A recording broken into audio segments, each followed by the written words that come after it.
Okay, and have we made any progress recovering from black-white dichotomy? Yes, tremendous, but it's still there. I mean, what we've come to a place where we honor each other's racial identities. They're social constructs, but if I call myself white, okay, then please honor that.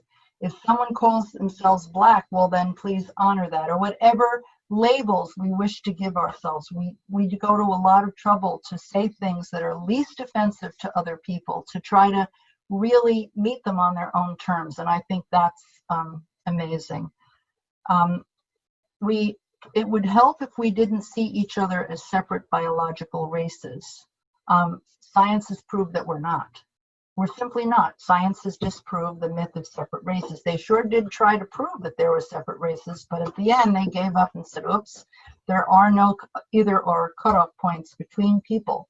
We're all like a genetic diversity on a continuum for all different characteristics.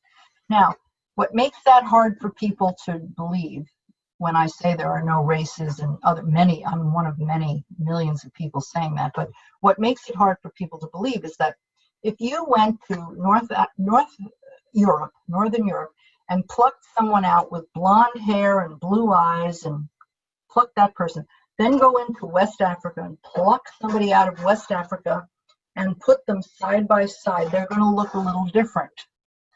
We attach a tremendous significance to how different they look, but really, they look different, but not as significant different as our eyeballs are etched with, oh, look how different.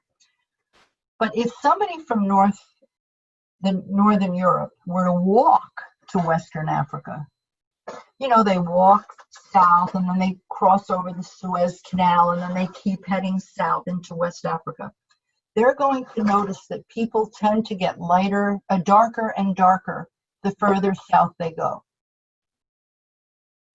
And if the person in West Africa were to decide to walk north and walk up through Ethiopia and wherever and cross over the Suez Canal and, wander around and walk through Southern Europe and walk up through to get to Northern Europe, on the way, he would notice people tend to get lighter and lighter, and many other characteristics with lots of variation and exceptions, right?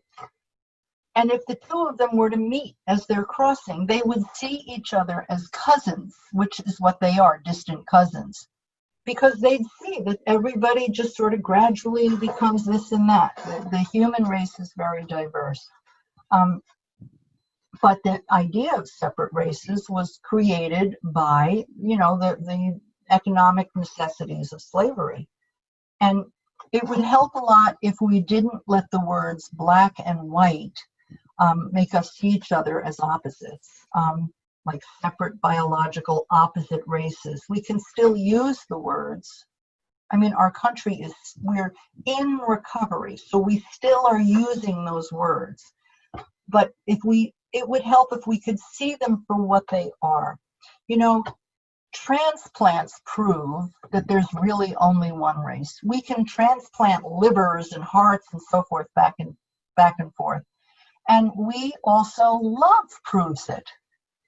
If you were to take somebody who worked as a nursing assistant, and let's say her social construct of herself is she's African American, let's say, and you were to add, and she works in a hospital of all different people, and you were to say, who do you love the most? Who do you feel the most affection for, the white ones or the black ones?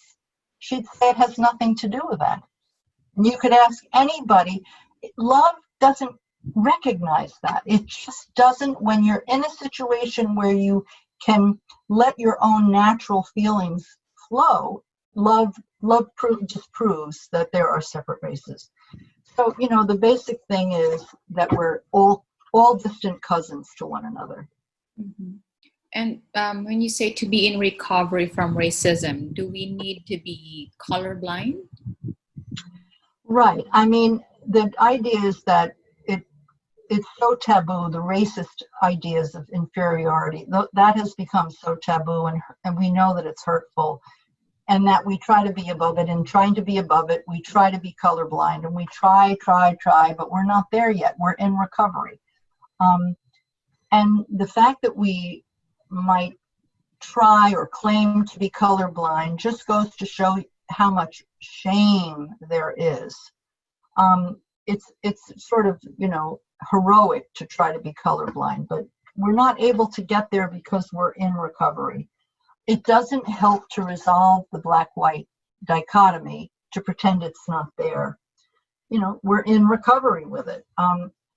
My theory is that we will continue to eyeball each other for a long time with the idea of putting each other in separate racial categories. Oh, here comes the black person.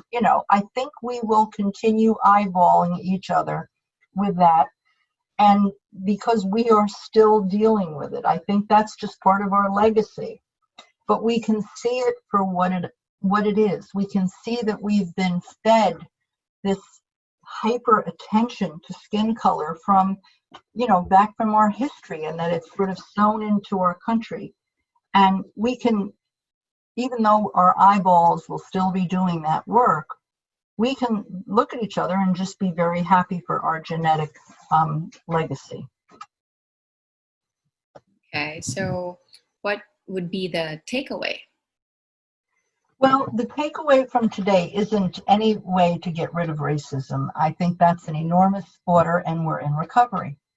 I think it's just to look at the shame that kind of makes it a little murkier and holds it down and sort of makes it more permanent. So if we kind of lift that shame, maybe we can take a different look.